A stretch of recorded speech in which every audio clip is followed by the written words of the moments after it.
Mr. Radio Free Mormon, how are you this fine Friday night? I am feeling groovy, Mr. Real. I like It's a your bow good Friday tie. night. I'm sorry. Go ahead. I say I like your bow tie.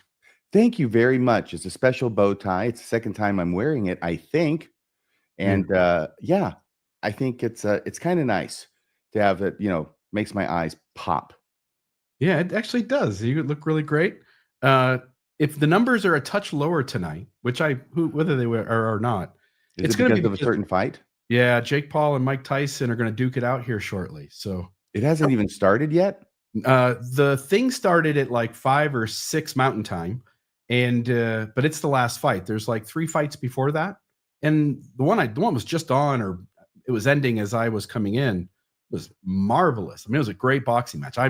You rarely do see a great boxing match where it's sort of toe for toe, goes into the late rounds, and they're both sort of getting great hits in. That last one was really good. You were talking about the weather before we came on. Was I talking about the weather, or was I talking about the moon? It's all the same. It's all astrology to me. Okay. Well, the moon, it's a full moon. It's November, the full moon. It's a super moon. It's riding high in the sky tonight, as I think you observed in the live chat earlier. Yeah. Well, somebody did on behalf of the Mormon Discussion YouTube channel, which by the way, like, you're always free to comment on all of them. You can do, and this is obviously just a YouTube, but send the comments out everywhere. I've never had that. By the way, I don't have that represent my podcast, particularly the Mormon Discussion. It's the umbrella, so that could come from any of you guys. Okay, very well, very well. Cool. Hey, it's one of the things I pay attention to. You talking about the moon? I was telling you before the show started that the last few years, like, I really noticed when that thing's close, that's a fucking big giant rock in the sky. It's kind of huge. It's a huge deal. It's small compared to the Earth. You said this.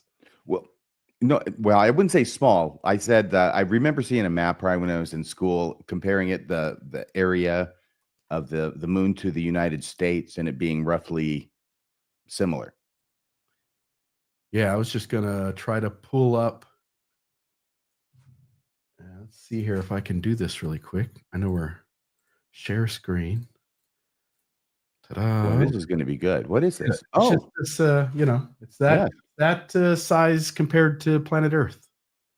Yes, thank God for centripetal force. Yes, keeping that damn thing on the outside, huh? Just a little bit. You know what I mean? We were told when we were in the church that everything is put together so perfectly. If that Earth had gravitational pull this much harder, and that moon was this much bigger, and wouldn't take much, just a hop, skip, and a jump, and it all falls apart. Yeah. Anyway, that's why all the millions of examples that had just a hop, skip, and a jump all fell apart, and they're not around. That's right. We're the one place. Yeah. Within our awareness. Yes. Until recently, when the government said, by the way, guys, there might be aliens. Government schmoverment. Right. Well, everything's a conspiracy. I don't trust these guys. In 2024, yeah. I don't trust them a bit. No, and you shouldn't. When you look at the history. They spent my entire lifetime and before denying the existence of UFOs, and now they're all going, oh, just kidding. Which makes me think, what is it that you want me to look at over? I know what you want me to look at over here, but what is it you're trying to distract me from looking at over here? Yeah, and it might be that they're printing money faster. So they're printing money slower than they can spend it. Like, they're getting more and more in the hole every day. They print off. What are we talking about right now? The U.S. government prints off money like crazy, and the debt is now, whatever it is, $7 trillion or something ridiculous. It's some number that's unimaginable. It's big. It's so big the LDS Church can't even imagine it. No, it's more than the LDS Church has. That's how big it is. Exponentially. It's quite a bit larger. It's larger. Oh my goodness, friend. What's on your mind? What's on my mind was, what happened last Wednesday night? We had Paul Toscano on. I thought it was a brilliant idea. I think it may have been a little bit too avant-garde, and it kind of fell apart in some places. But the idea was that I had written a paper which talked about the historical development of the idea in LDS theology that Jesus is the elder brother in the spirit of mankind. And he, on the other hand, had arrived at the same conclusion not by history, but by theology. So the idea was I would read a little bit of my paper and then he'd respond to it and talk about his thing. And then I'd read a little bit of my paper and then he'd do that. And somewhere along the way, this brilliant idea, I think kind of, it got a flat. But I think that it was a really good show. Yeah. It was just a little bit, what do you call it when you've got two things going on at the same time? Yeah, I know that like in the first part of the show RFM, you went through all of the historical references, each moment that it was mentioned, and Yeah. that's my favorite part of listening to content on this side is when someone's laying out sort of the big picture or the specific details of which I'd never become familiar with. Yeah. Well, thank you very much. I appreciate great. that. If you could take that, or if we took that and then if we just edited it and took all of my stuff and put it together and all of Paul's stuff and put it together and then put it back to back, I think it would have been much better. But anyway, regardless, Yeah. it was a noble experiment. But the thing I didn't have time to tell, and what I think is actually maybe for me the most interesting thing of the whole thing is a few stories about what happened behind the scenes that led to the publication of this paper in BYU Studies, because there's a couple of stories I have for you about that. However, first, would it be okay to get Mosiah on the screen? Yeah, I'm just trying to save the StreamYard link down below, folks, in the YouTube description. You'll see the link there, and I just posted it in the live chat as well. So if you want to come into the show, you can do that. And here's Mosiah. Hello. Oh. You're never going to get that one, are you? I went back and I checked it because this is something that I would do with my friends in high school because we were the cool guys. And we do the Three Stooges doing that. Hello, hello, hello, hello. And then hello, right? And that is the way it is done on one take. And that's the take that we saw. And I think that has Shemp in it. But there are other takes. It's a running gag where they do it without saying the hello at the end. And that's the one that Mosiah is playing, much to my chagrin. Good evening, by the way. Good evening. Good to be here. Thanks, guys. You're so welcome. So do you have another, Mosiah was on last week. We have yet to determine whether he's going to be a running part of the show. He's sort of auditioning, and what you have to say about him in the live chat in the comments may weigh in our final decision on this. However, he has the Celestial Pursuit game, and he's got another card tonight. We haven't heard anything back, have we, from Psych Ward Radio as to whether they wanted to have a College Bowl competition? It as bad as we were last night. You would think they would just be like, "Oh, we can do this. We got them. We can beat them." So, but nothing. It was crickets. It was just complete silence. No. Okay. There we go. What was the first one? What was the wrong button you just hit? No, that was Mosiah. No, I was talking to Mosiah, not you. Okay. You hit the wrong button at first, didn't you? This is No. I know that was okay. Never mind. I thought I heard a noise come out of you. Maybe it wasn't a button. Yes. Okay. So anyway, have you a card with us tonight? Oh, Mosiah one. I have a card here, right here. So, first question: what does the P stand for in Parley P. Pratt?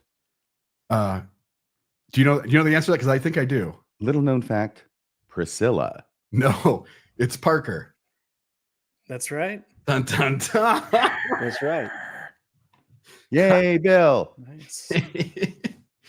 All right. I'm the captain of the Bill Real cheerleading squad. What's that? I'm the captain of the Bill Real cheerleading squad. There we go. Thank you very much. And it did it again. RFM 3, no, Bill Real 3, RFM 412. Here we go. All right, ready for another? Who became known as Danny Two Sport? I got a feeling that. Do you know who that is? Bill Real? Well, it's not. Was it George Albert Smith that learned? I'm not getting. That's my answer. But it's not George Albert Smith. He barely could learn to throw a fastball and write his name nice. So, No, I don't know the answer to this one.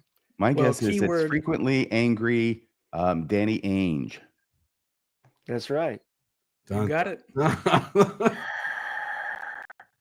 So I'm having The a Danny problem was the tonight clue, with by the way, Bill. What's that? The Danny was the clue. Yeah. That was like a gimme. Yeah. The last one, like he's just talked about a lot in church history. So Danny Ainge? no, Barley Parker Pratt. Oh, yeah. Mr. Three Ps. Mr. 3P. Yeah, they should just been P. Parker Pratt. And then he could have been like really up in the top echelon. Well, he was an apostle. Yeah, he got killed by a jilted lover of his wife, his plural wife. Yeah, or ex-husband or whatever. Yeah. Yeah, it gets kind of confusing when he hunted him down and stabbed him in the backwoods of Arkansas in 1857, doesn't it? Oh, kind of ends the run, doesn't it? Yeah, it wasn't pretty. It's a clove cigarette. Oh my gosh. Look at that. Danny Mo, did you hear that one? It was like apropos and everything. Can you do that again? It's not pot. It's a clove cigarette. It's a clove cigarette. Perfect. I was just smoking a little cigarette. You were doing great. You're doing great. Okay, don't blow it now. Tiebreaker. What's the next question, Mo? Next question. What was a Jack Mormon in the early days of the church? What is it? I know what a Jack Mormon is today, I think, but I don't know what a Jack Mormon is in the early days of the church, RFM. What do you think? Well, in the early days of the church, a Jack Mormon was a person who was not a member of the church, but who was sympathetic with the plight of the saints.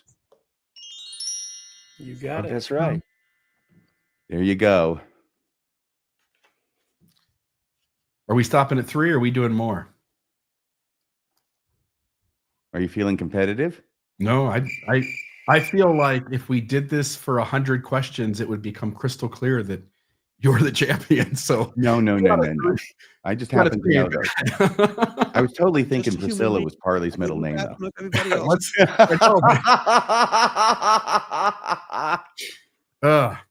What I Oh, do yeah. like those, I think you kick my ass, but I do think that our knowledge bases somewhat differ, where it's sort of fun that you sometimes don't know a thing and I do, and vice versa. The huge shock was that I got the sports one right.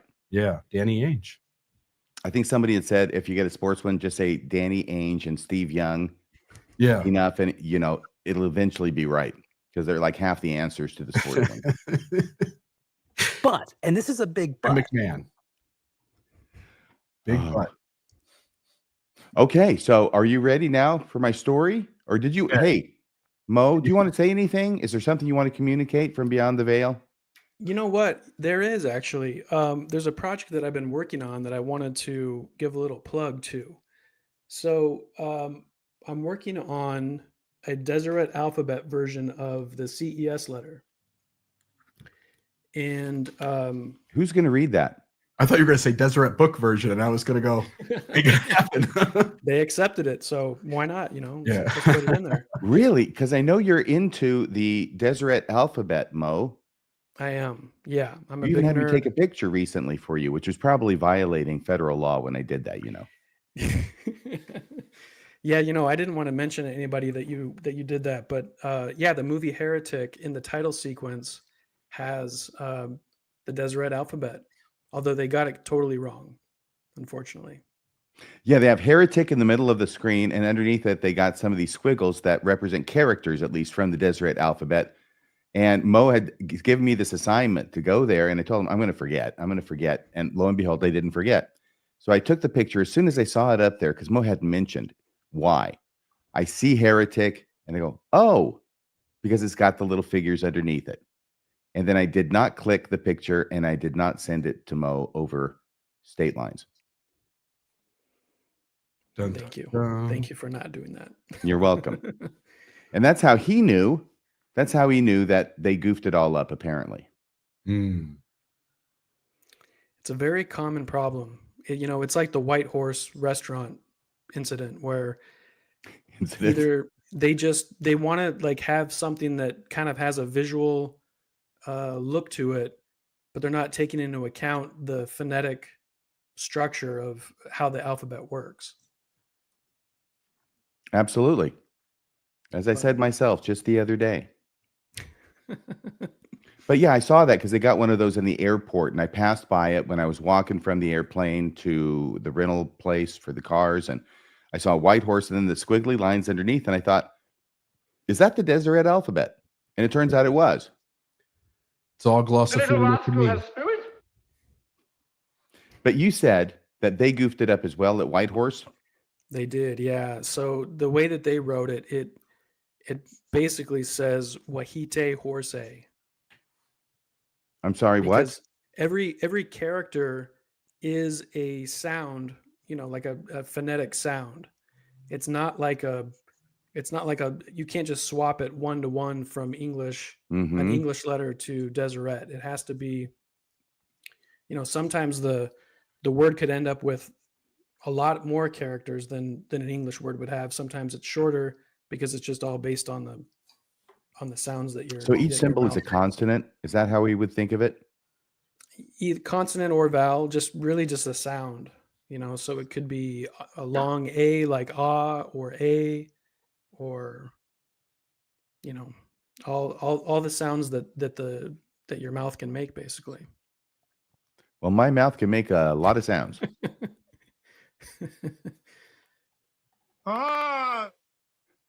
And that's just one of them. Okay. No. Anyway, I'm not exactly sure how we got here, but I'm afraid that I'm the one who got us here. Anyway, so you want to say something about this, some book? You actually put the CES letter in Cyrillic, you say? So basically what I did was I just made like an abridged version where it just kind of every section has 2 or 3 questions from the CES letter. And it's kind of mimicking they would put out these Deseret readers when they were pushing the alphabet in schools.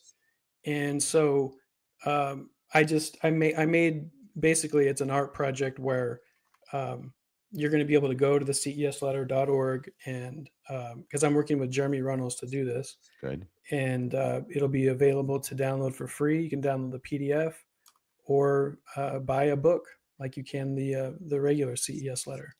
So I'm pretty excited about it. That's amazing. Cool. There is so much about Mormonism. Mormonism will wear us out before we ever wear Mormonism out, I fear. Isn't there only a handful of people in the world that understand the Deseret alphabet and can write it? Or is that some other thing? I mean, don't tell me it's the Egyptian off the Book of Abraham papyri. I don't buy that. That's impossible to read that way. But is it the Deseret alphabet that is so difficult? Like there's only a handful of people? Is that No, true?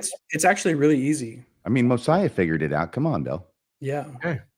And I'm a total dum-dum. So yeah, it's very easy to learn. It's Your mom basically was just telling learning me. the Yeah, sorry, it's go ahead. made to be easy to learn. Mhm. That's the idea. So it's just that nobody cares because, I mean, this is a dead language. Was it ever really alive? I know, really. I don't know. It was maybe a little, but it's not like Latin. Barely. That was like Oh, a real we- language, a thriving language, but now it's a dead language because nobody speaks it. This was maybe on the operating table, bad shape, couple minutes max. It was really like 2 guys got in a room and said, what if we just forced everybody to learn a stupid language? Yeah. That's basically it. That's a brief history. Most language develops over time as slight variations from what came before it. Mhm. Deseret alphabet was just created out of whole cloth, right? Well, it's not really correct to say it's a language because that's like a whole system. of It's a writing sounds system. Writing and style, right? it's really just an alphabet because it's using Gotcha. English as the base. It's just another substitutes way for to the write letters. English. Yeah, once you know what the substitutes are, it's actually English and code. Mhm. Yeah. Okay, that makes sense. But Yeah. it wasn't, I mean, it's not just the Mormons, right? I seem to recall from the 60s or 70s an attempt to make a universal language called Esperanto. Mhm. You ever Yeah. heard of that? Oh yeah. Yeah, That's that a one. definite yes. It's a lot more popular than Deseret ever was, but still very small amount of people are into that. Yeah. Yeah.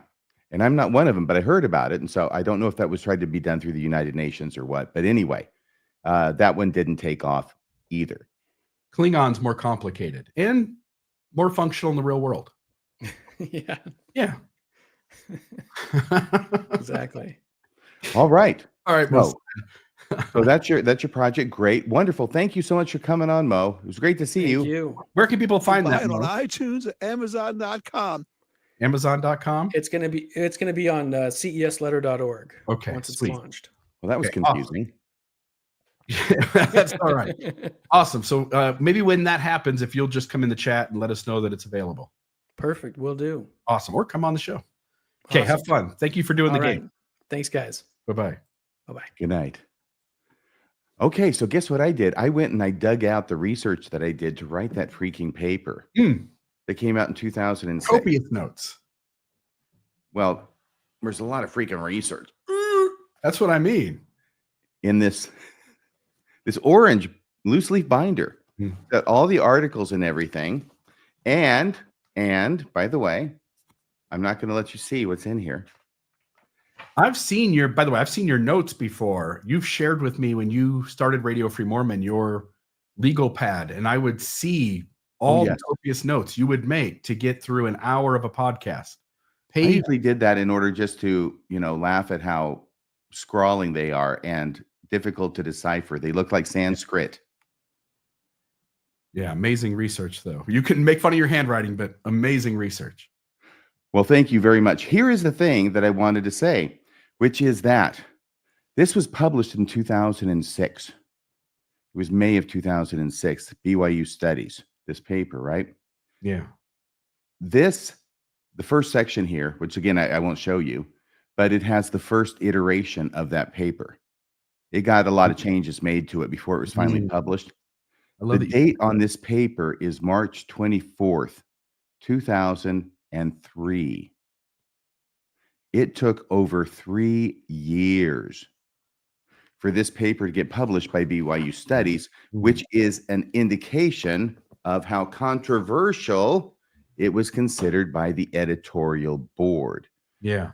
And after I submitted it, I've never done a history paper before, but legal skills kind of fungible with history to a large extent. And I thought I had a good enough paper, but of course, that's why they have an editorial board, right? And what happened was I got called by the individual on the editorial board whose name, I can't remember his name right now. I can look it up later, and I apologize. But he was the individual on the board who was over history papers. So he was natural for him to get assigned to this. He called me up on the phone. We had a nice long chat. He was very nice. He was very complimentary of the paper, which I certainly appreciated and remember. He did advise me, however, that there were at least 2 members of the editorial board who were more orthodox in their views and who would not take kindly to a paper like this being published. And the reason why is because it can be seen as challenging the truth or the doctrinal basis for an idea that has become doctrine in the church, that Jesus is the elder brother in the spirit. Did you have any comments about that or anything, Bill? No, I was just going to ask you, what do you see as the crux of what would be abrasive to them? That's what it was. That's what it was, because it's obviously challenging that idea. And so it's a funny thing. Joseph Smith doesn't teach it. It's not in his teachings, not to any contemporaneously recorded statements. It's not in the scriptures. It comes about after Joseph Smith, or just prior to Joseph Smith from Orson Pratt, somewhere else. Okay. But now in Hop, Skip, and Jump, it becomes a doctrine of the church, a critical doctrine of the church.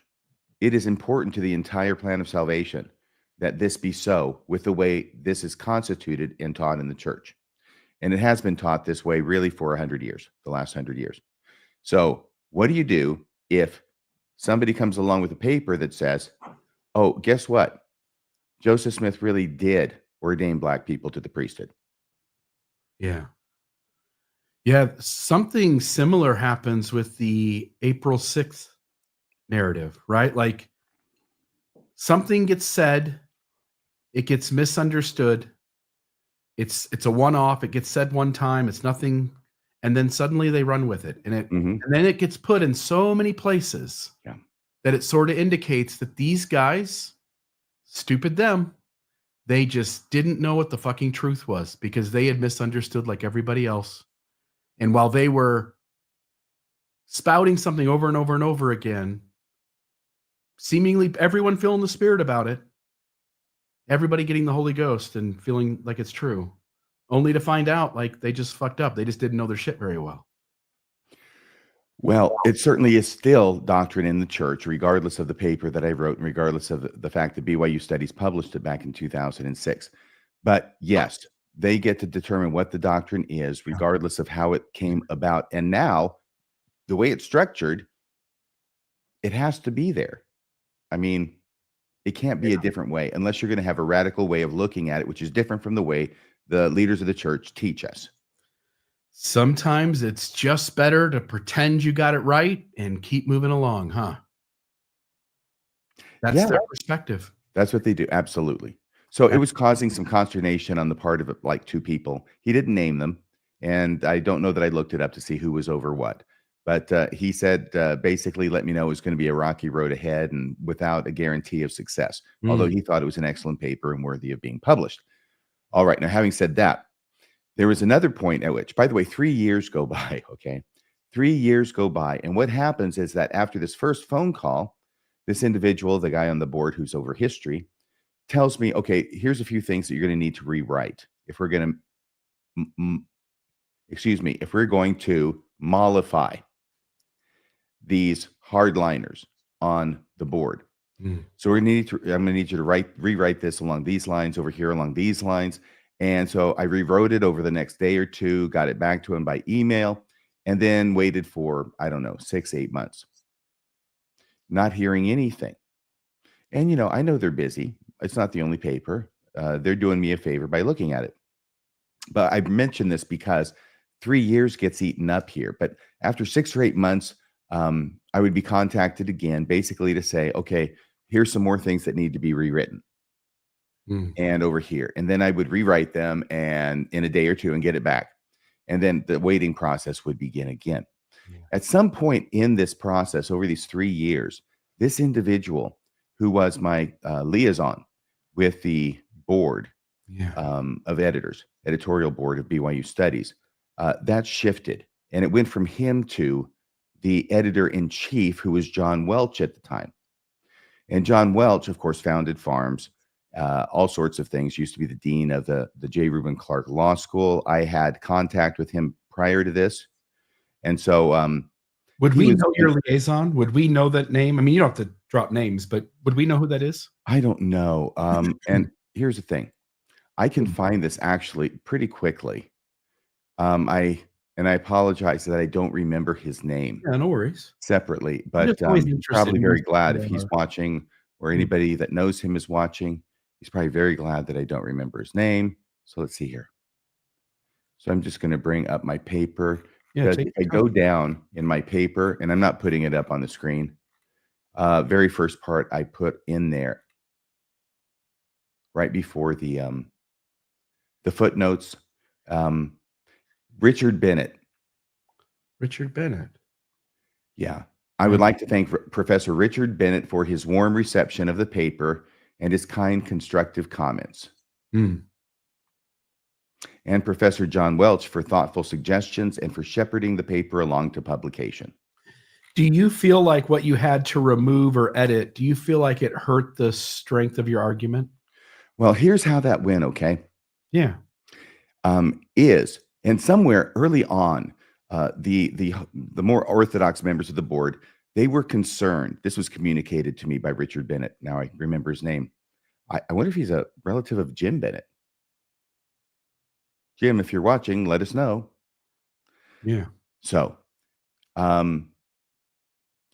he communicated that there was a concern. Okay, first off, Mormons believe that Jesus and Satan are brothers, okay?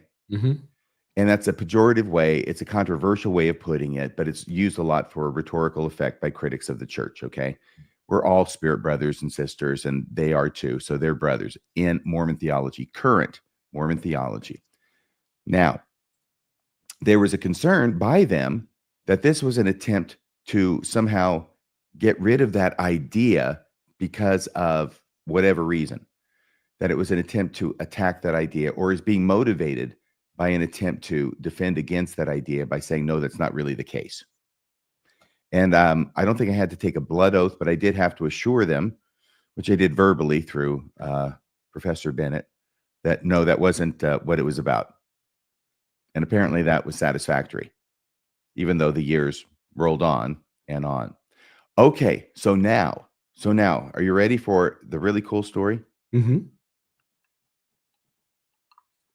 It's got to be, it's published 2006, so it's got to be probably early 2006. And I haven't heard for maybe a year about this thing, you know. Honestly, you just live your life and you forget about it. At least I did. And one night, I'm asleep, I'm dreaming. And in my dream, my daughter, who is a teenager, is there in the living room. And the phone rings. And she picks up the phone. And she says, "Oh, here, Dad, it's for you." And I say, "Who is it?" And she says, "It's John Welch. He says your paper is going down in flames." And then I wake up. And then I wake up. And I thought, oh, that's right. There is that paper hanging out there. I guess though I thought about it, I didn't think about it, you know, consciously. Maybe it was nagging at me subconsciously, Yeah, that's pretty manifesting cool. itself in the stream, right? Hmm. So I get up in the morning, I go to work, I power up the old computer, go to my email, and guess what? I've got a freaking email from John Welch. Ooh, that feels like a tender mercy. You have a dream and it's in the inbox. Oh, yeah. Mm, That's why I took all this time to tell you how long these periods were. It's been 8 months at least since I'd heard Yeah. from him. And then boom. boom. It's Yeah. there. And no, I never had another dream like that about the phone, and it's John Welch. So that was the only time, if Yeah. anybody cares. So Tender I mercy. read the email, and he's basically saying that your paper's going down in flames. Actually, in response to his email, I'll tell you what the email was here in a second, okay? In response to the email, I told him about the dream. And I said, I guess she was wrong. It's not going down in flames. It's just taken a direct hit to the fuselage. Mm, And he laughed. Star Trek reference. No, No. I think it was just The gas tank reference. airplane. Yeah. Yeah, that was all. So here's the thing. What he said was very, very courteous, very nice man, a gentleman and a scholar is John Welch. He goes by Jack. And he says, look, we're at this place again, and now we want more rewrites, not we, but people on the board Yeah. want more rewrites. And he says, look, you have been more than patient over the years, and you have been more than, willing to rewrite whenever asked and get it done. And he says, I don't want to even ask this, but here's where we are. There's 3 possibilities, okay? RFM, you can, number one, you can just withdraw this paper right now and shop it to some other publication. There are many publications out there that would be happy to publish this because it's a really, really good piece, and it's an important piece, hasn't been done before. Second thing is, you could, I'm not asking you to, but the second possibility is you could rewrite this according to these specifications. Or 3, you could just say, Jack, why don't you just take care of it? And you do whatever rewrites need to be done, and you can take care of it. And if you trust me to do that, then I'll do that. And I'd be happy to do that, but it's up to you. So what did I tell him, Bill? You told him it's all yours. Make whatever changes you think are needed, and I'll see you on the flip side. That's what I told him. Yeah. Did I tell you this before? You've told me this story before, but I would have guessed that anyway. Did I tell you today? No, you told me a long time ago. Okay. It's Yeah, his story. I did, because I certainly was kind of worn out. He was right. He was reading the room correctly on that one. I Dude, was definitely worn out and not in the mood to want to rewrite again yeah, after yeah, 3 years. So right. I let it to him, and he says, I'll do what I can. I'll do everything I can to keep everything in there as much as I can that you want in there. Yeah. Do you feel good about what the end product was? Yeah. And you feel like, I don't know if you answered it directly, but do you feel like what you had to edit and what he had to edit weakened your argument? Well, I think it made it more accurate and more scholarly in the sense of not having an argument here, but accounting for all the evidence. So I think it improved it in that regard. Mm, The thing was that the two things that they left in there, and I couldn't believe it. I'm reading through it and I'm going, oh my gosh, they left this in. Thank you, John Welch. Thank you. yeah. Was first off the idea about, remember 2 Nephi chapter 4, verse 1, or whatever it was, 1 verse 4, right? Mm, 1 verse 4. And where Lehi calls his grandsons and daughters his sons and his daughters. We mm, talked about that mhm, and the implications that might have, mhm, which are profound within Mormon theology, mm. and kept that whole thing in there. Beautiful. And the Great, second thing that great he kept, insight, by the way. Just brilliant kind of insight that no one else but Radio Free Mormon is going to catch. I'm well, just telling you, like, no, that's the cool stuff that you do is you see the thing that no one else sees sometimes. thank you very much. Yeah, you're welcome. And so now I'm going to try and think, what the heck was I talking about? Oh, the other thing was that they kept in was the fact that the firstborn in the spirit doesn't occur in the scriptures, occurs for the first time in the 1909 First Presidency Statement. And the phrase only begotten in the flesh never occurs in the scriptures. Mhm. The in the flesh part is also a gloss.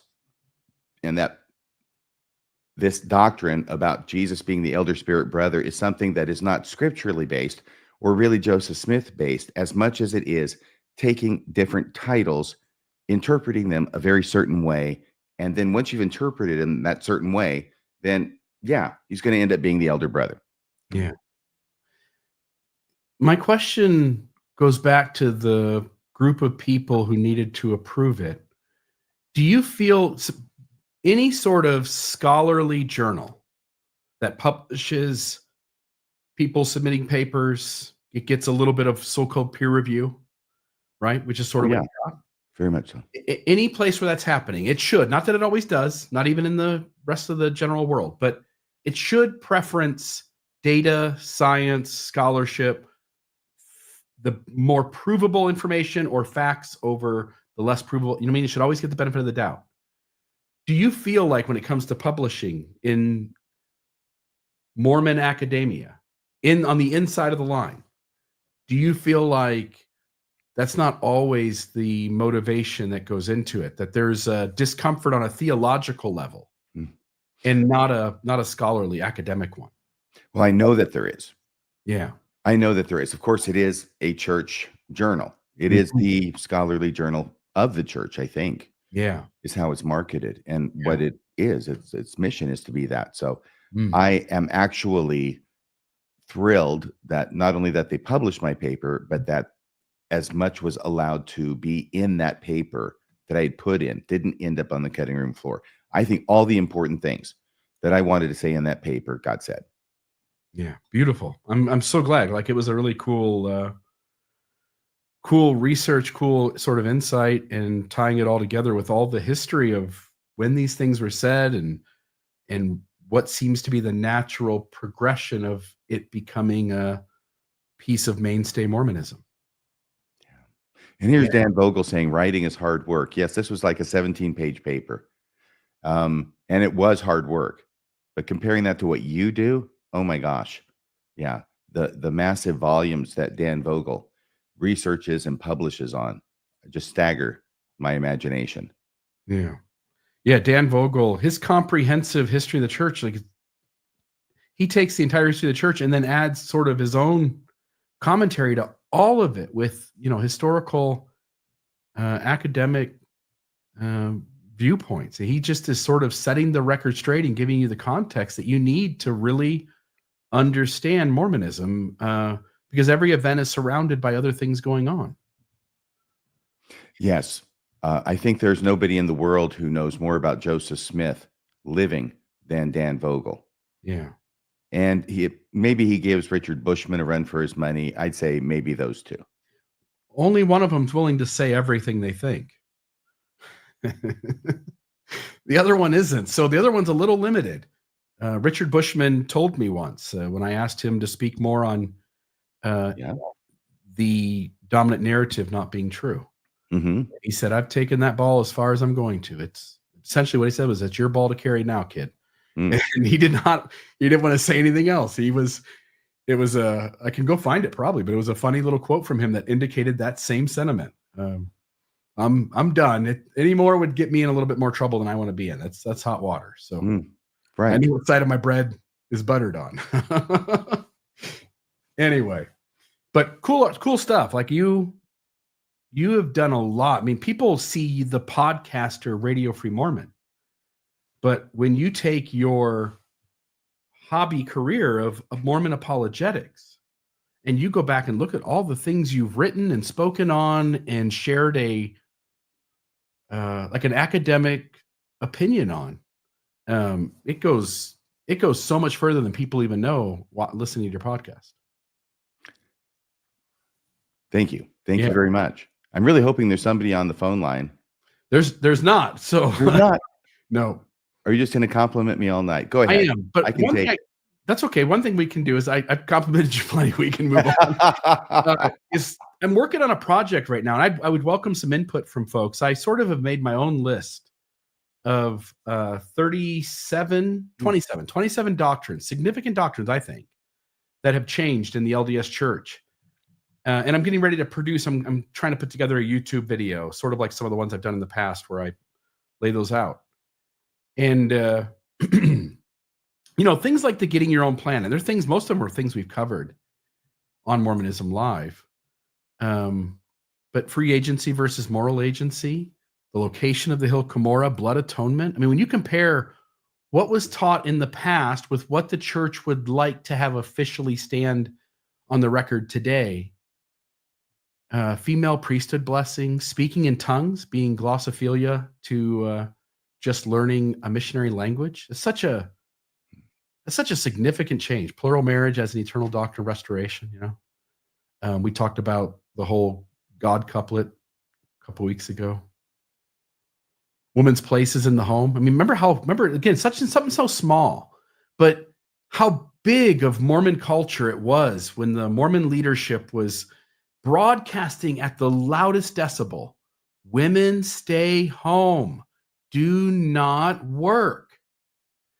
And then you get to 2024 and it's sort of like, go do whatever the fuck you want to. We don't care. Mm-hmm. Mormonism is not Mormonism anymore. Like we call it Mormonism because it was one stretched out thing, but you get to the end where we're at right now and it's fucking not Mormonism. Well, it's certainly not the Mormonism that I was baptized into. No. So anyway, you folks can look forward to that coming out. We'll, when we produce that as a channel, it'll have all the documents and stuff sitting up on the screen. Folks can just pause it and just see how every one of these things have just changed. And I think some minds, not everybody, but some brains. By the way, folks, if you want to come into the show, 662-667-6667, or I'll copy it here and put it into the live chat. You can come into the studio this way. And we'd love it. Maybe you've been on a bunch of times. Like, come on in. We'll have a Don't make us beg, okay? Don't make us beg.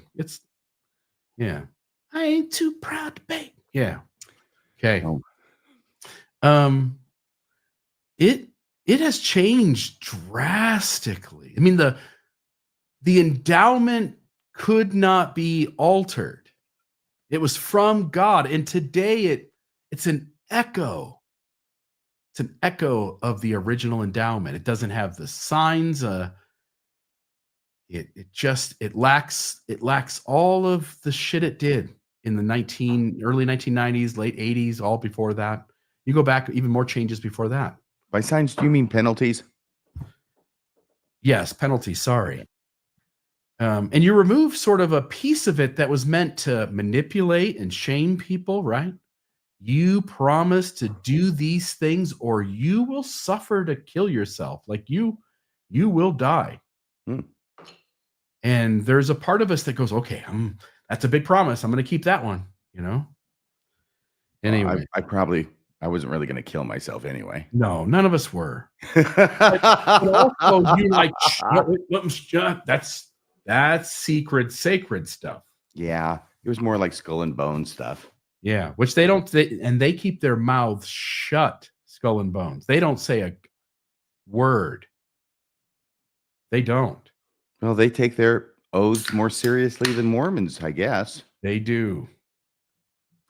Have you had the second anointing, by the way? Excuse me. I can't even answer that. I'm really kind of surprised that you would have the chutzpah to even ask such a question. Well, as a Where did you get modern the authority to ask that. As a modern day Korahor, I choose to take that authority myself and ask you whatever the hell I want to, Mr. Radio Free Mormon. All right. Very good. You were more valiant in the pre-earth life, and I was just a little less valiant. I was on the wrong side of the fence. It was like what Lieutenant Savick asking Admiral Kirk if she could ask him a question, and he says what? Well, yes, you may ask. Yeah. Whether I answer or not. Bones, where are you? Scotty, get the engines running. Hey guys, how are you, Redditch? I'm doing well. How are you? Excellent. I'm fine. How are you? I'm doing We're doing good. the show backward tonight. We have 3 phone calls in the phone bank now. If you go to the actual end of the show and watch it backward, it'll make sense. It yeah, says it's a chiasmus. One big chiasm. Which means it's true. I had a quick question for you when you guys Hold still there, okay? You're making me seasick. I'm gonna have to get some Dramamine. Oh, don't. Oh my gosh. Do you know what a chiasm is? Me? It's a Lamanite orgasm. It's a chiasm. I'm guessing you just thought of that.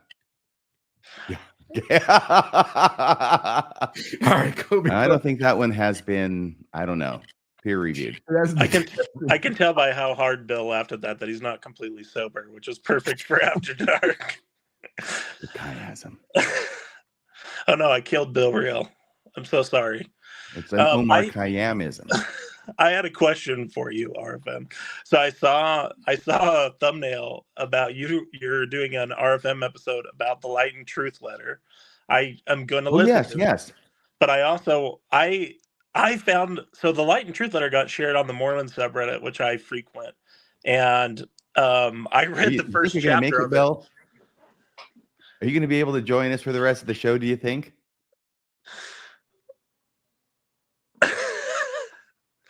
Because I don't want you leaving again. I don't want you pulling any of that Carrie Shirt stuff. The last time I was on the show, for a book. I'm sorry, Colby. I got him at my mercy now. I don't want to let up for a second. I do want to hear what you have to say. Well, I was just going to say the last time I was on the show, Bill unsolicitedly showed us the clown shark pictures that reflect Cardinals' soul, and I was dying laughing on screen too. So I get it. The show's a hoot. Dan's comment was fantastic. Okay, here's the question I had for you. So I started looking at the Light and Truth letter, read the first chapter, and then I wonder if you saw this as well. And then I kind of want a preview of what you're going to talk about on, I think, tomorrow, right? You probably already recorded it. Yes. Okay. Did you notice? I'm trying to remember everything that you're saying, precatory to asking your question. I take a long time to get to the point. I'm trying to keep it all up here in my head. It's not doing well. Yeah. Okay, here's my question. The first chapter is Austin 5 talking about these different fallacies and intellectual tricks that he sees critics of the church doing. Yes, Colby, one thing. Yep. Somewhere in your question, you have to include the word chiasm. Okay. Okay, I'm thinking of how to get to that. Okay, perfect. I'll do it backwards and forwards. So it's a chiasm about a chiasm. It's Beautiful. chiasmception. Yes, he lists all these. Yeah, I Logical noticed that. fallacies. One of the ones that he lists is quote mining, how critics of the church disingenuously pull quotes out to make a point. He even uses the example of scouring someone's social media pages. And the And thing that's what he that's does throughout. well, it literally on that very page, it starts with a Twitter post from John DeLynn with him taking it out of context and bad faith quoting. And I Yes, just and one from Jeremy Reynolds, and then 2 from anonymous Twitter users. Yeah, he also in the first chapter compares critics of the, or he cites someone else saying that critics of the church engage in psychological rape. So I wanted a brief preview I of didn't what read you're that going to chapter. talk about. What's that? I didn't read that chapter. That's the first chapter. Well, I didn't read it. Perfect. See, that was my question is can you give us a brief preview of what you're going to talk about with the Light and Truth letter? Because I thought it was so silly that I see no reason to read past that first chapter. Well, what I did was I didn't go to the first chapter. I just picked a chapter at random. I see. And I thought, okay, I'll look at this and I'll see what the lay of the land is. I got a feeling from what I've heard from other people that maybe it's not that great, in spite of what Psych Ward Radio says about it, because apparently they're over the beaver moon on the Light and Truth letter. And so I picked one at random. I went into it, and then I pretty much eviscerate the guy and say, look, you're not honest. You're hiding stuff just like the church does. There's no reason for me to waste any more time reading anything else you've written because you've proven yourself to be an unreliable narrator. I reached out to him on Facebook Messenger, by the way. Did you? Yeah. And again, there's this thing where in this space, we're all debating like, oh, so-and-so got challenged and they won't accept it, right? Sure. And I'm usually the blunt of that. Because I won't engage certain kind of conversations. It really needs to be something that feels like it's fruitful at this arena, not discussing something else. Because you're not a clout shark, Bill. No.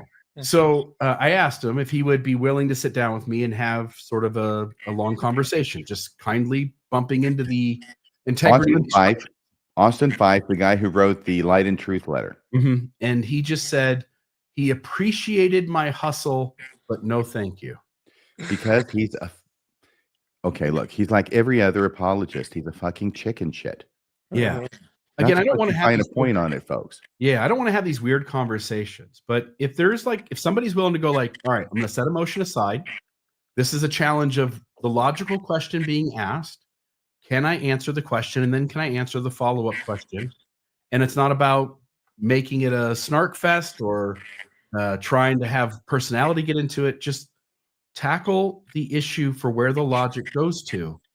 And that's not a conversation those folks want to have. No offense to Mr. Fife, but it's okay. There's lots of people who are chicken shits. Yeah.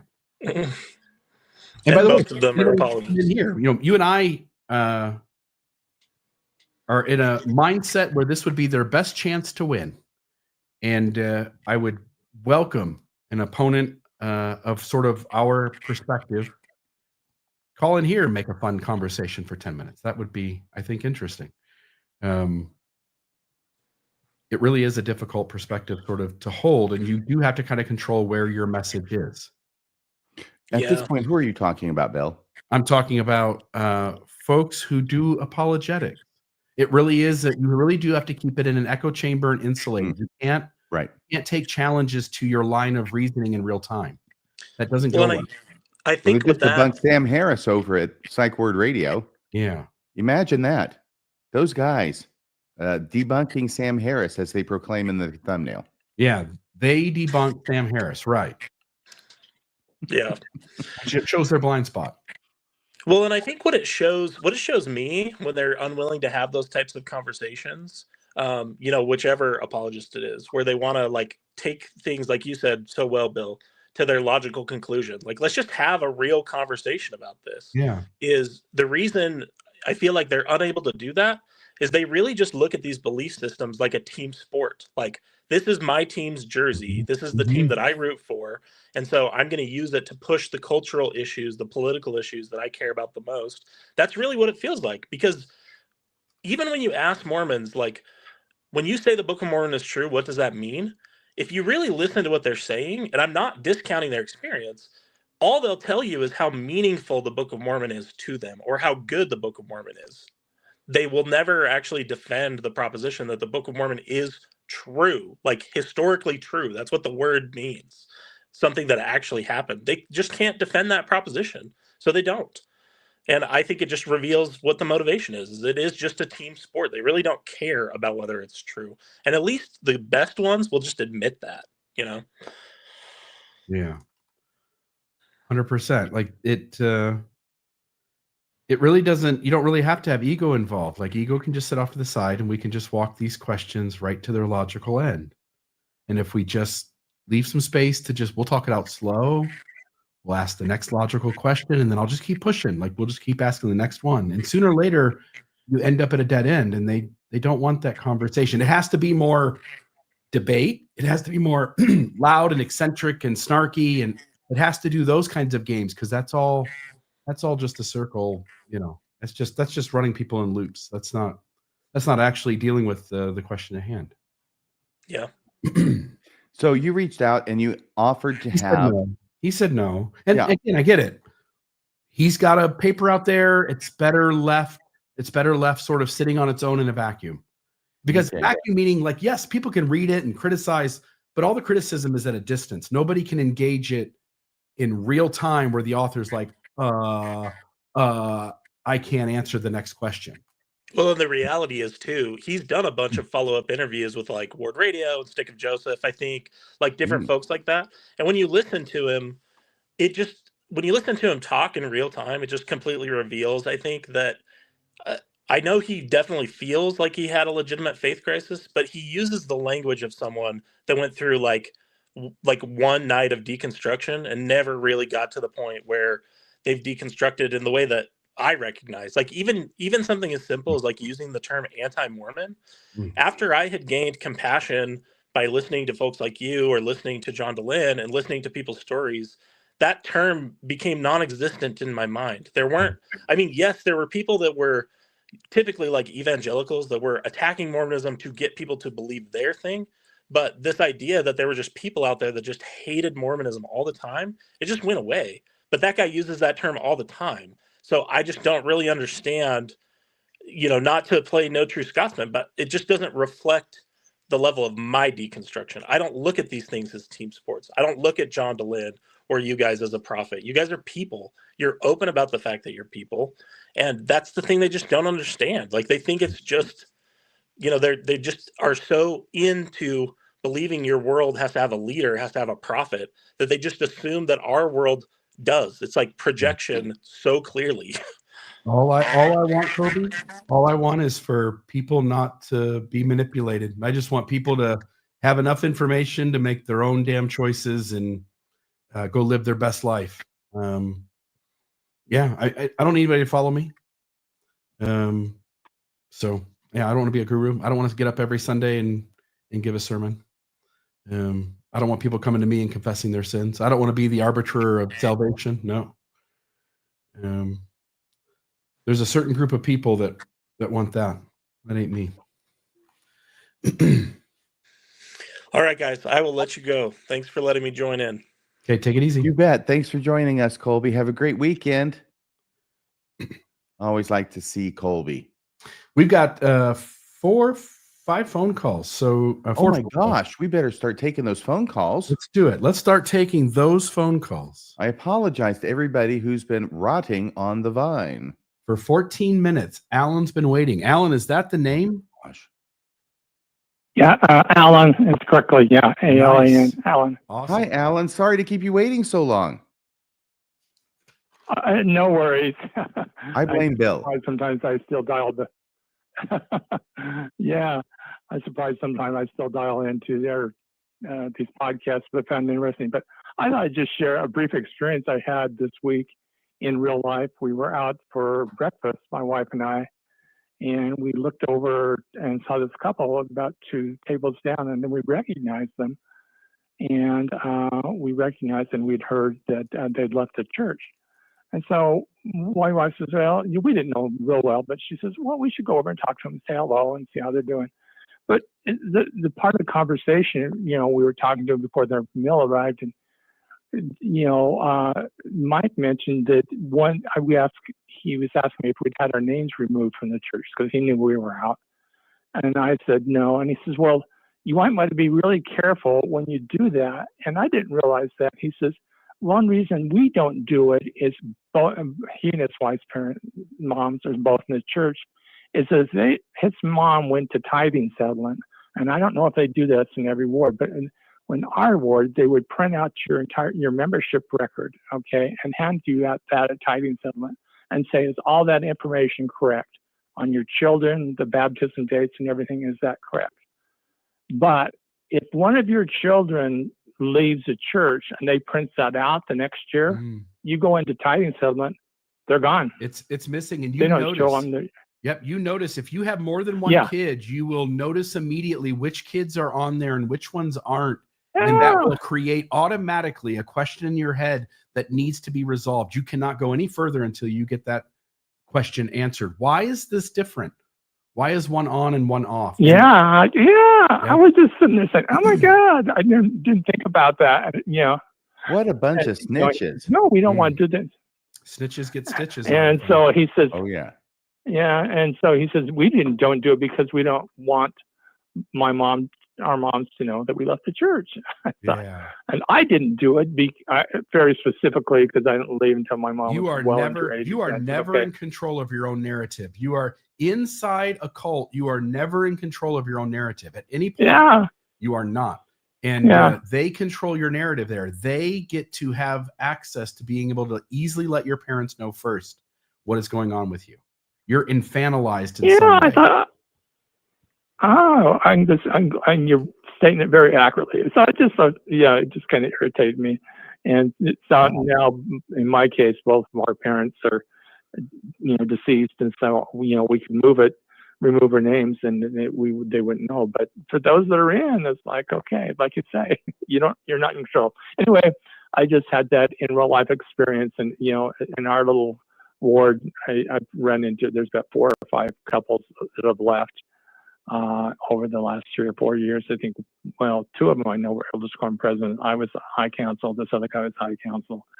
It's just, it was interesting to see them and chat them. Anyway, that's all I had. Do you get the chance to be connect with them, sort of to keep that relationship going, being that they are folks that were in your ward to begin with, plus now they've stepped away, or are they able to provide any community, that collective group? We don't have in this case, one of the individuals has moved away and his wife's passed. A couple. There is one couple that is more. We were more connected when we were in, so we do stay connected with them, but not as an organized group. We heard the last one that I just ran into. We knew of them, but they were younger than us, and so we didn't really have that connection when we were in the church. Gotcha. So we don't do any of that. But most of the time, I just the church is becoming distant up and past. Every once in a while, I'll say, Yahoo's doing something. And I said, well, maybe I'll die into that to see what they're talking about. But like the last time the general conference came around, I totally blitzed it. I didn't even know, it was come and gone. So it's a positive sign. Alan, it's amazing that the passive aggression is so pervasive in the LDS church that it's actually become institutionalized. What you described to me sounds like institutionalized passive aggression. Yeah. Yep, it is. Well, thanks for what you do. I know you've got 3 other callers in the queue here, so I'll let them get in and get their question answered. But thank you, Alan. Okay, you guys have a good night. Bye. Thanks so much. Thanks for watching. He was talking about, his situation. I was just reminded of deeply interesting. My son, who's also out of the church, and he pays attention to these sort of things, these conversations happening in post-Mormonism.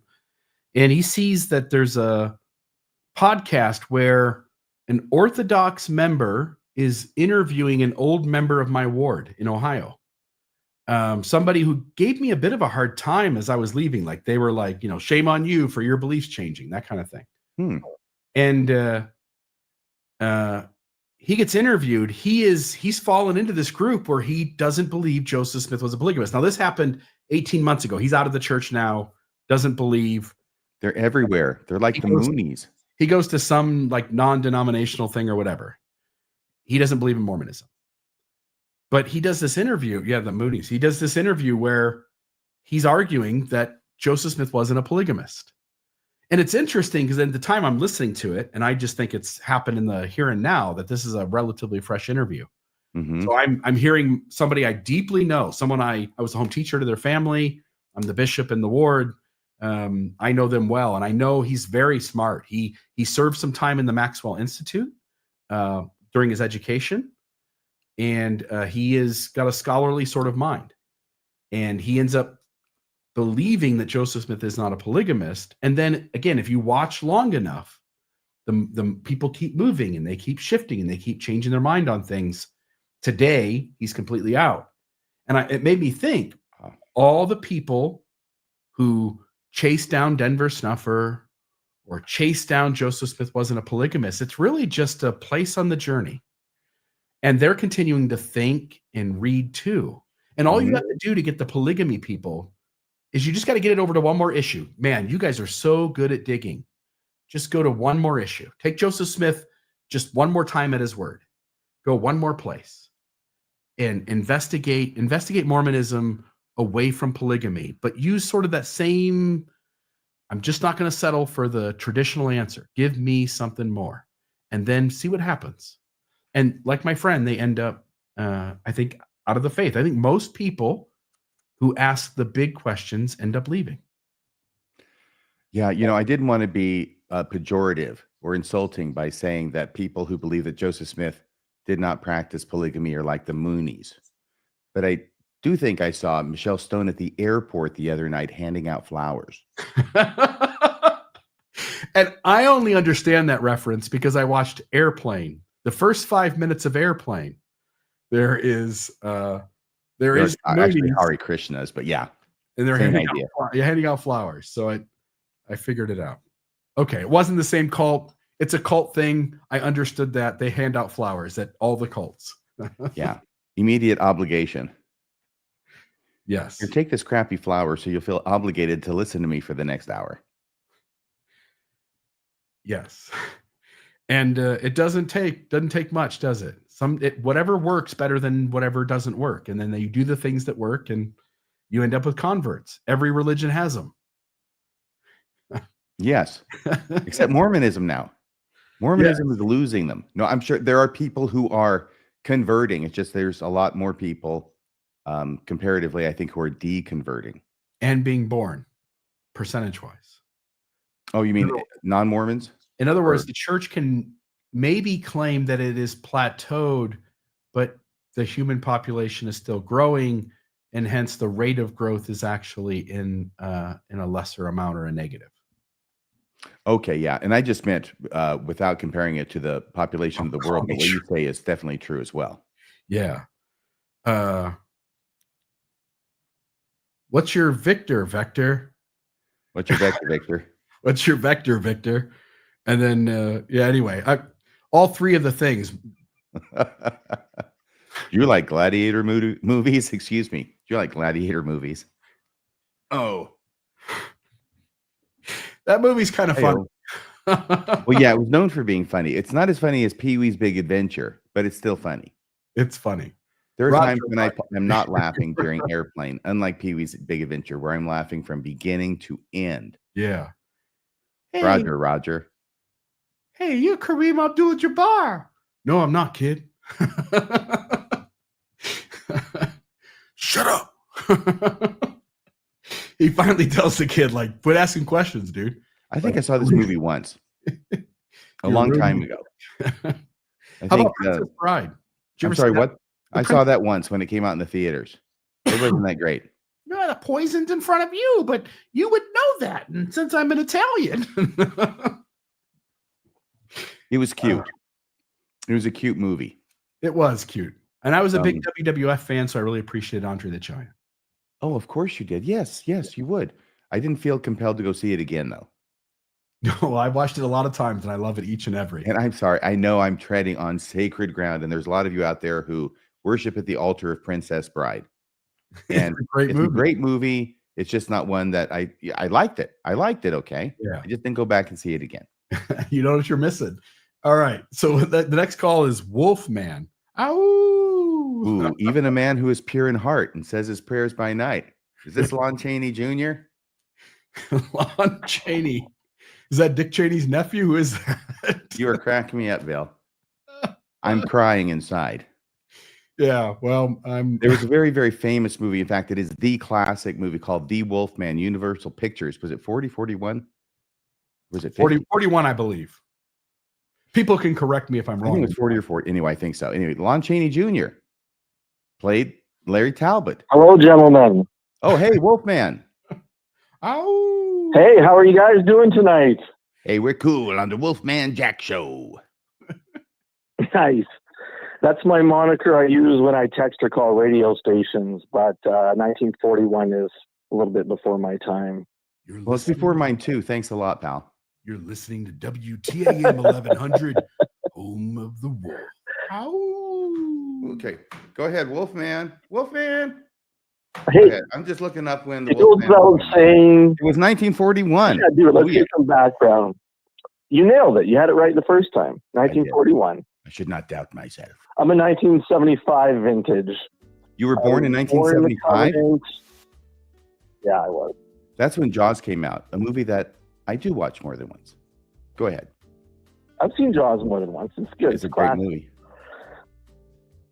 So I just want to thank you guys for all you do. I know everybody does that.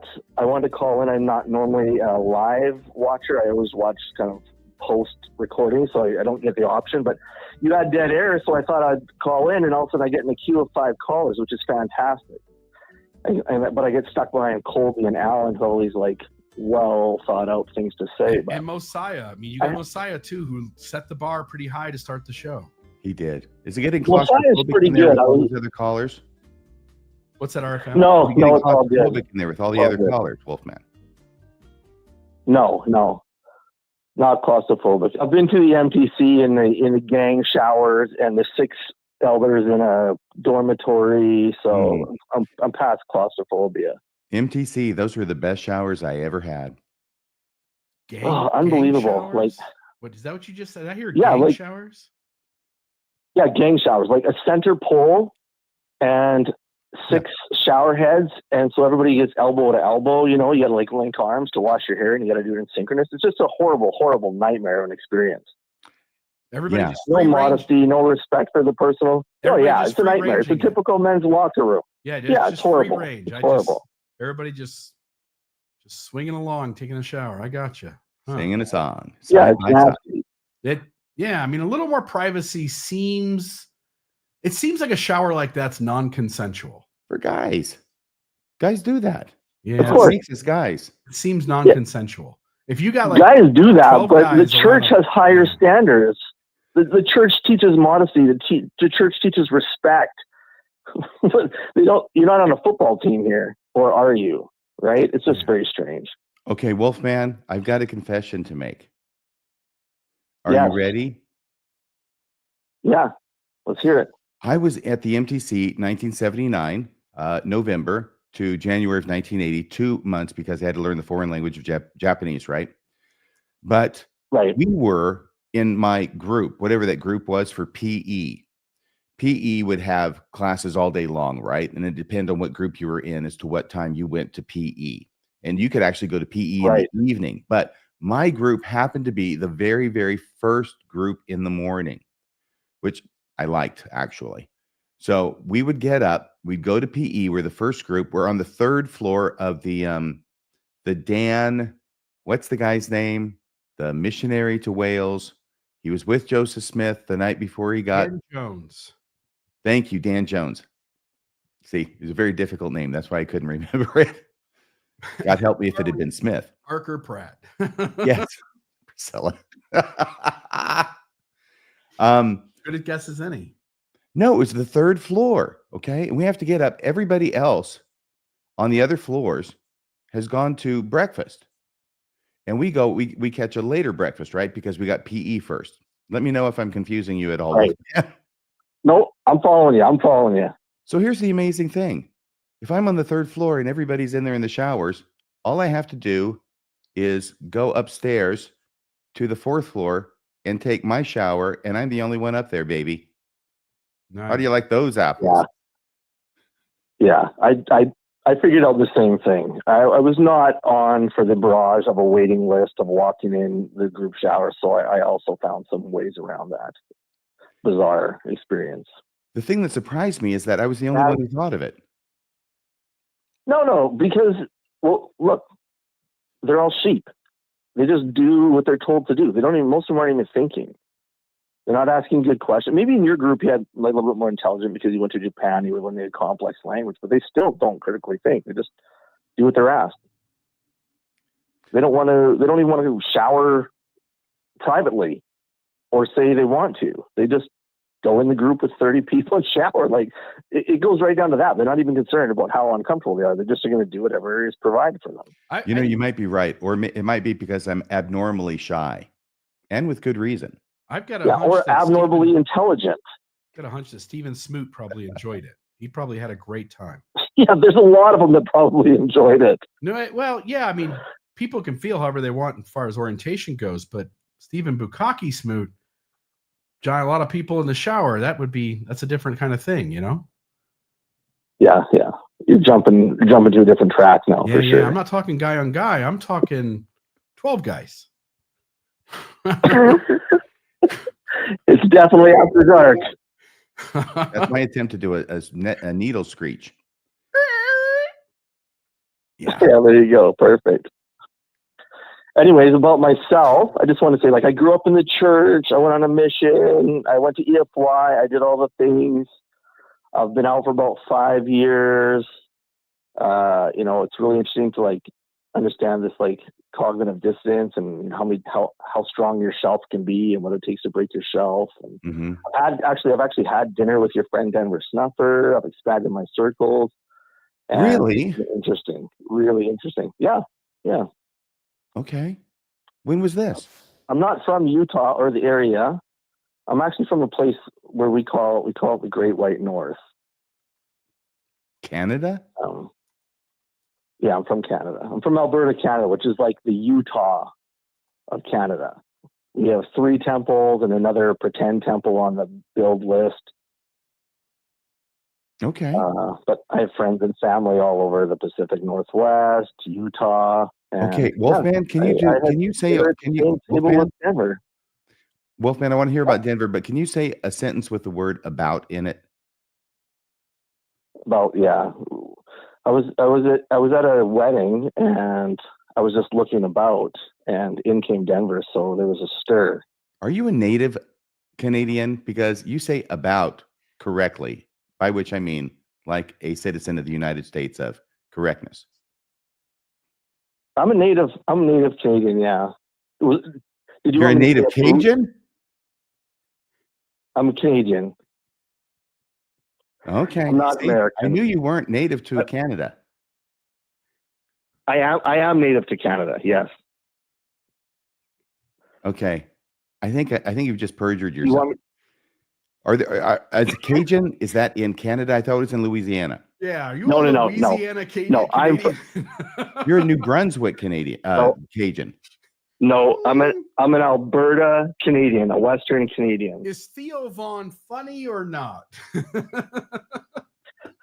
Theo Vaughn's hilarious. Okay, Wolfman, I got a question for you. Okay, now this is Mormonism After Dark. I'm warning the audience. Okay. Do you know why it is that when Canadians have sex, they do it doggy style? What is that? Because they're they can both watch hockey on TV. That's genius. Why didn't I think of that? I thought it was the national motto. I mean, it's imprinted on your coins. So they can both watch the talking on the television. Chiasm. Oh, yeah, no. Yeah, and have a chiasm together. Oh, Bill's having a good night, I must say. Yeah. All right. I wish I was having the night that Bill's having. Cheers. Well, you know, you got to alternate. One's got to hold the ship steady. Yeah. Which is One's got to usually drive the other RFM. home. Usually RFM holds the ship steady.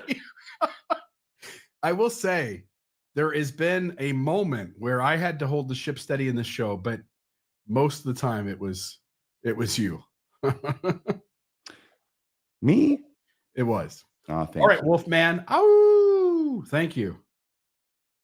Hey, appreciate you taking my call.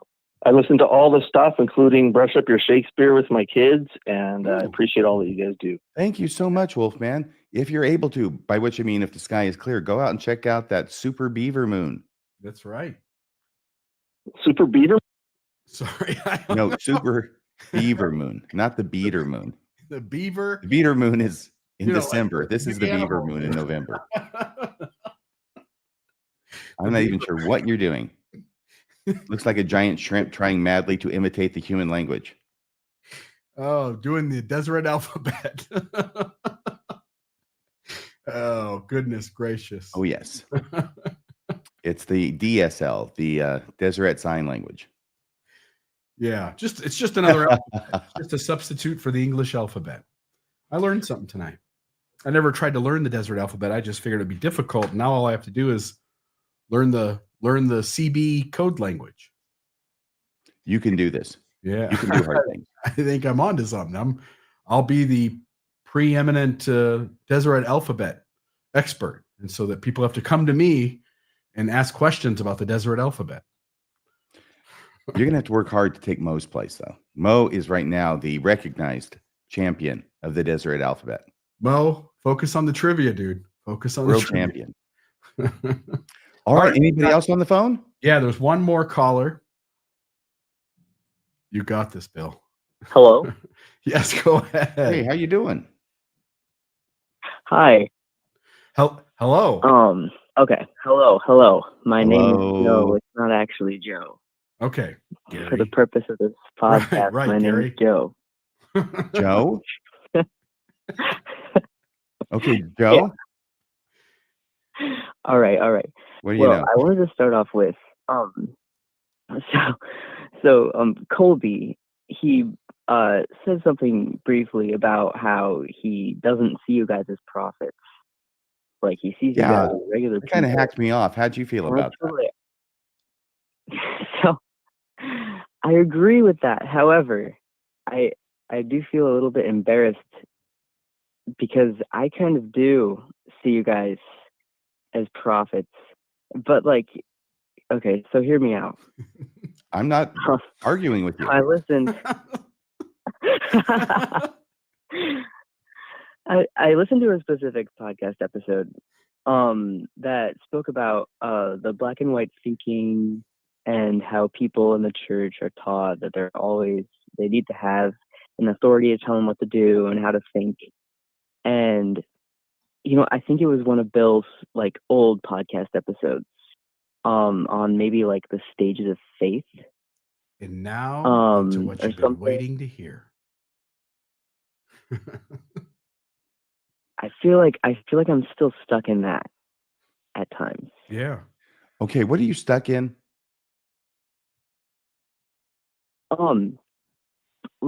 Like needing an authority to tell me what to do, Yeah. Okay, well, if I'm And- your authority, here's what I'm telling you to do. Yeah. Knock it off. There you go. That should solve it. If you really do have to have an authority, can I recommend like Brene Brown? Can I recommend Jack Hey. Cornfield? Can I Whoa, whoa, recommend? whoa. What am I? Chopped liver? Yeah, but yeah, Come I on over mean, here. I can yeah, hear yeah. you. I know. But you know me, like point people towards actual wise voices who can help you be a better person. Well, 2 out of 3 of those Oh, things. you guys are plenty wise. Yeah. I don't know, but not to put the pressure on. I've been enjoying the podcast a lot. I've only been listening for a couple weeks, maybe like a month. But I'm enjoying it a lot. but that was just something that came to mind when Colby was talking. What The did reason you why I listen? actually called What did you listen to before us? What did you get into that led you to discovering that we were out there? this podcast. Well, Nobody just so finds us. recently, this is the first time that I've listened to like a Mormon specific podcast. Recently my house has been in kind of shambles, and it all has to do with the church. And so I was looking for something to give me some guidance, or thoughts that weren't just my own, which goes along with the I should just have my own thoughts, shouldn't I? But it's a work in progress. And I was looking on Reddit and trying to find good podcasts, and yeah, it was some episode I listened to it online on the Radio Free Mormon website.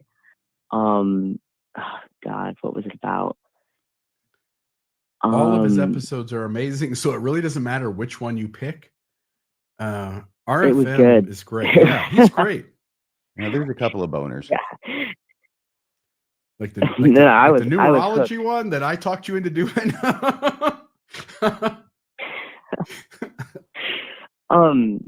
I've been listening to him kind of in a bit of succession.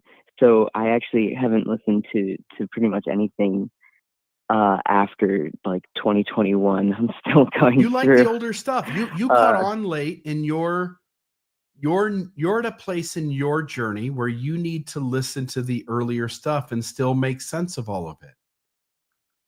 Yeah. Yeah, that makes perfect and you know sense. the funny thing?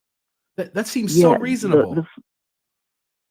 The weird thing is that I actually have not been in the church for like years, but I left for a lot of personal reasons. I mostly left because I was able to recognize that it was hurting me very badly, damaging me in a psychological way. Mm-hmm. And I knew about a lot of the history stuff very vaguely, but I never bothered to look into it because I already had my own other like valid reasons to step away. And so it's been so interesting to learn about the history that I've just been ignoring. Like, don't feel so bad. Interesting. They've been ignoring it too. Like, don't feel bad. They are just in the last 10 years coming to grips with this whole fucking thing is not only a mess, which they sort of knew, but that the whole world now has access to know about it. Like you're not the only person. They're also confronting the fact that everybody can figure out that this shit doesn't add up. Right. And listening to RFM and yeah, just you guys going through all that and pointing out how it's being hidden. Like, it's so frustrating that people can deny that because it's right. It's so obviously being covered up. Notice again, I'm sorry, RFM, but notice that one side is will lay all the documents out and tell you all the moments when something was said, good and bad, for and against, and say, hey, you take all the information and figure it out. And the other side goes, whoa, come over here. Let me just show you. Let me show you these 2 or 3 things. And there's this way we can make this work. It requires a lot of jumping here and leaping there and little bit of a, turn a blind eye to that. We can figure it out. And notice which side is just telling you, just laying it out, putting all of it up there. One side never tells you the whole story. Mm-hmm. Yeah. Very troubling. So what I originally was calling about, because I had a thought, I didn't want to call without like having something to say. You're doing great. So oh, thank you. Well, let's see. I wanted to say that Bill, and I wrote this down so I wouldn't lose my train of thought. I really admire the patience and empathy that you've shown over the years towards members specifically. And right now I'm having a hard time, or not even right now, ever since I've left, I've had a hard time showing that. And I want to get to that place where I can be patient, empathetic, and just like intelligent. Like I can't give them something intelligent to say. I just want to be angry, even like 4 years later. And so like right now, especially, I still live at home. And my mom is like really deeply in, and I feel like I can't even speak my real feelings without being like rude or angry. So my question was like, do either of you have any advice on becoming more patient towards TBMs? I have to hand that one off to Bill because I'm not patient with TVMs. No, actually, Bill has the background to answer this really well. Yeah. So I have friends who say like, burn the motherfucker down, burn it down, fucking light it, gas all over the thing and just light the thing and walk away, move on and never look back. And you'll take your last breath and the church will still be alive and have billions and billions and billions of dollars. Hence, you will spend all of your life's energy trying to create an outcome that just isn't going to happen. Not going to happen. These guys have got more money than fucking just about anybody. And they are now trying to recreate a church. They are changing so much, so fast. They're trying to create a church where those guys get to hold on to the money generation after generation after generation. And everybody's just feels apathy. Like it just can be Methodism with a couple of extra books and it'll survive just fine because the people at the top will have plenty of money. So if your goal is to burn it down and to poke the bear in the face and give it an uppercut every once in a while, then you're going to sort of waste your life's energy. So my 2 cents is recognize your family and your friends and your loved ones for what they are, which is people who were just like you just a short time ago. And they deserve love and compassion and understanding. And no effort of what you do should be about making the church come to an end or pulling the chair legs out from your loved ones. Rather, you give the information when the moment feels like it's a healthy moment to do so. And you recognize that the universe is playing a long game. And over a long amount of time, Mormonism will show itself to be unhealthy or it will become healthy. And you take the long road and you poke it when you can, you hold it accountable, but don't use your loved ones as collateral. There's my 2 cents. See, I told you he would do a great job. Thank you. Yeah, no problem. Yeah. Have a great day, my friend. Oh yeah, go ahead and say something else. You too. Yeah. Right. Anything else? Oh, well, yeah, I don't want to take too much time. I don't know if there's someone after me. Nope, but I'm actually going to resume the phone lines. We're actually at 9:30 though, so I actually want to end those back up. One problem with me is resumed for half a second. If you didn't get in, you didn't. you had your chance. That's it. That nanosecond. It was about 3.7 seconds, and that was it. So go ahead. By the way, finish up your thought. If you had something else you wanted to say, please. Let's see. Well, I don't really remember. Sorry. But I appreciate the advice. It was nice to come on. And yeah, all this stuff is a process. I appreciate you guys like helping people through this process. Yeah. Because it's a bitch. It's a bitch. You're fucking right. It's a bitch. It's not easy shit. It disrupts everything. It sabotages your relationships and it convinces you that you're crazy and it gaslights you on the back end of all of it.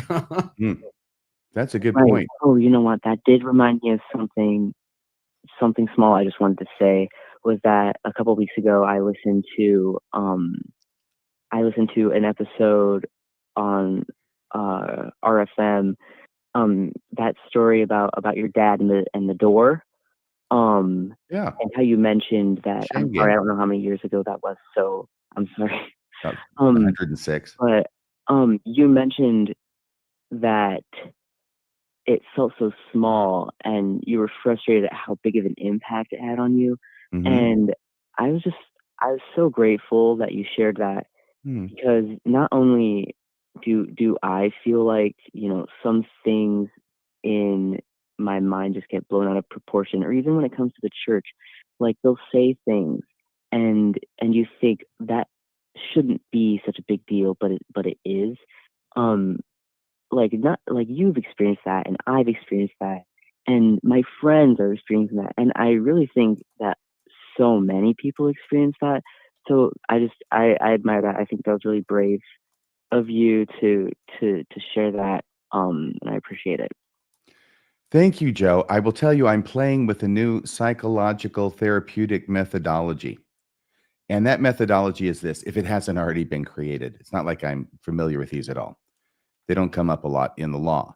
But here's my methodology, is that there are certain points, and I'm going to have to extrapolate my own experience to other people that can be dangerous, but I think I'm not alone in this, that there are certain points in our life, usually early on in childhood, maybe later in teens, okay?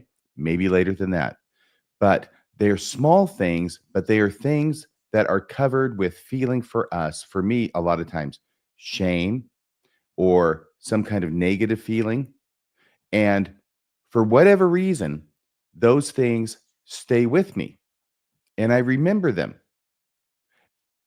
I think that this isn't obviously work for everybody, okay? But I think there may be a promising methodology in identifying those incidents that we feel negative emotions about, however small, however ridiculous, just because we remember them. The fact we remember them is the signifier that they are that important to us and that they do matter to us, regardless of how small it is. Exactly. And if we can identify those in that way and then treat them, maybe that will be the Radio Free Mormon psychological therapeutic methodology. How about And that? I do think that's backed up by science. My therapist would agree. That's what I think. Well, thank you, caller. Thank you so much, Joe. Yes, thank you. Yeah, By the way, thank you. I'll let you go here, and I'll just mention this to Bill. Bye-bye, Joe. Is that, you hear this expression, it's a lot in movies, right? Where things are getting tight and that somebody says, well, this just got real. You ever hear that? Yeah. I think it Escalated. is nowhere more apropos than when talking about somebody going through a faith crisis. You know, he was feeling because bad. this just got real. Yeah. It's the realness that's causing the crisis. He was feeling bad that he was still in the earlier stuff, right? He's sitting and listening to us be on the back end of things where we're just comfortable with who we are. And you be you and I'll be me, and who the fuck cares? Yeah. And he's still in that stage where he's deconstructing it on the front end, and he felt some degree of like, I can't believe I'm stuck here. And the reality is, like Joe, like everybody has a right to the space they're in as they're on this terrible, frightening roller coaster. You get to take a pause and just stay at some earlier moment in our journey and not feel anything about that. Like, you have a right, because we spent that amount of time in that part of our journey. You have a right to spend it too. Absolutely. It's certainly true. People can get stuck there. Yeah. But by and large, people don't get stuck there. It's part of the process. It's part of the process of grieving. And sometimes different stages take longer for different people. And really, I think the best thing that you can do for yourself is not to put pressure on yourself to try and force yourself through a particular stage before you're ready. I do think there are certain things that you can do to get you through this quicker than you might otherwise do. And that is to talk about it. to as many people as possible. Yeah. Because eventually, amen. I've been here before, and you got to talk. And if you got good friends, they'll listen and they'll listen and they'll listen some more. And but you have so many ways to talk now with message boards, with Reddit, with all these different ways to talk. And you can talk and talk and talk, and you talk it until it's all talked away, as Frank Sinatra sings in the classic song, Quarter to Three. You got to talk it all away. And sometimes that takes an awful lot of talking. And the more talking you do, the faster it's going to happen. You just gave the best of advice, and I'll just testify of it. When I moved to Southern Utah, when I first went out to do a fireside in Henderson, Nevada, that led to me moving there, I went and spent a weekend with the Bloxam family, Chris and Clay, and their wives, Heather and Dawn. And when we spent the time in Southern Utah and in Vegas, mostly Vegas, we walk around the strip in Vegas, and we were just shooting the shit all night long about Mormonism. They would say something, and I would go, well, what about this? And I would say something, and they would go, what about that? And we would just test the structure of the whole thing all the way across. Like, what about polygamy? What about Adam God? What about the Book of Abraham? What about Stone in a Hat?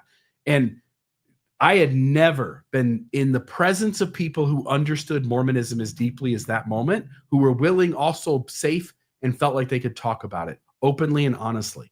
And I had the most vibrant conversation I'd ever had, because I felt safe to work out all of the little things in my head. And so when I moved to Southern Utah, I'm managing the family pond in Hurricane, Utah. And Chris Bloxam comes out to the pawn shop. He owns it. He comes out to the pawn shop multiple times a week. And we spent so much time pushing back against each other, testing all the integrity of every issue, that it became so clear. And it was so safe. Like, you could just ask the logical questions. I don't need to believe.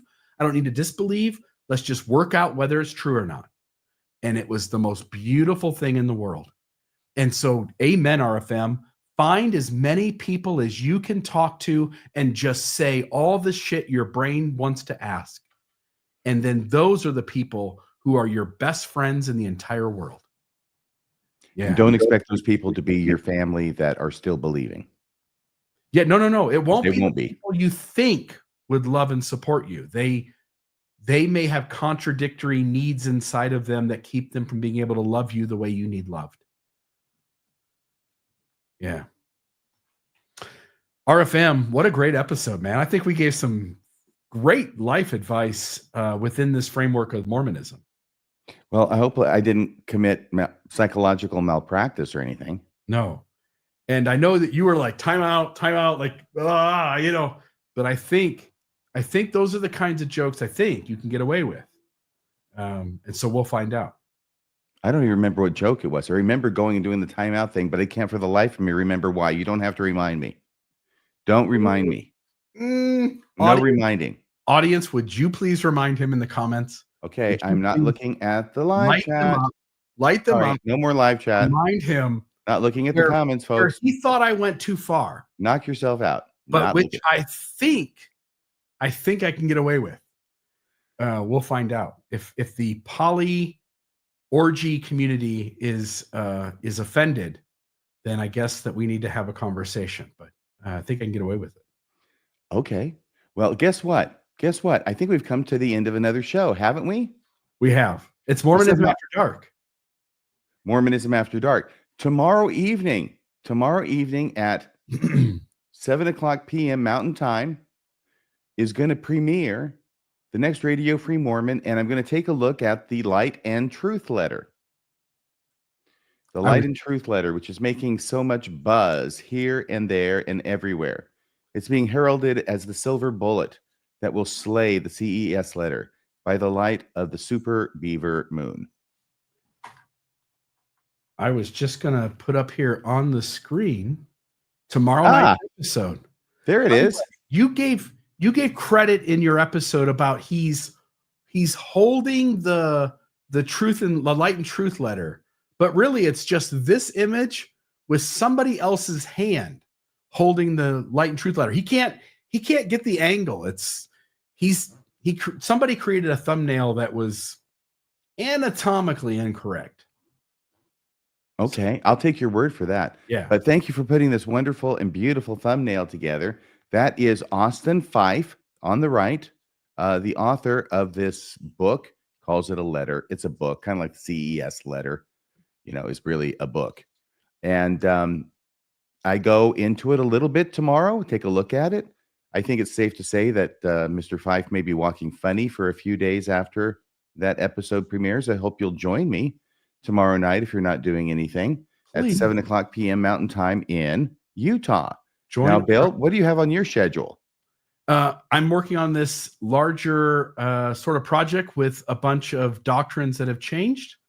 And other than that, we've got the newscast and then Mormonism Live, which will be a longer discussion about your most recent episode of Radio Free Mormon, where you talk about apologetics and sort of how they frame the argument, and maybe they're creating sort of a straw man kind of argument, but in a very different way. And I think you made an incredible insight pointing that out, and we'll have a discussion about that on Wednesday. Thank you. If I can take a second to ask everybody, do you still like and subscribe on this channel, Bill? You can absolutely like and subscribe on this channel. On Mormonism After Dark. I know it's a little bit different. Yeah. Okay, but it's only on YouTube.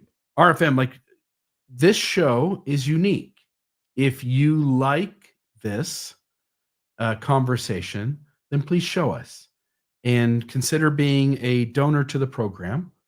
And so you can, down below in the YouTube description, there's a link for the Mormonism After Dark donation URL to donor box. And you can send us $5 a month, $10 a month. But what that does is when we see several of those coming in each time we do a show, it communicates to us that we're doing something that you're enjoying and that you want.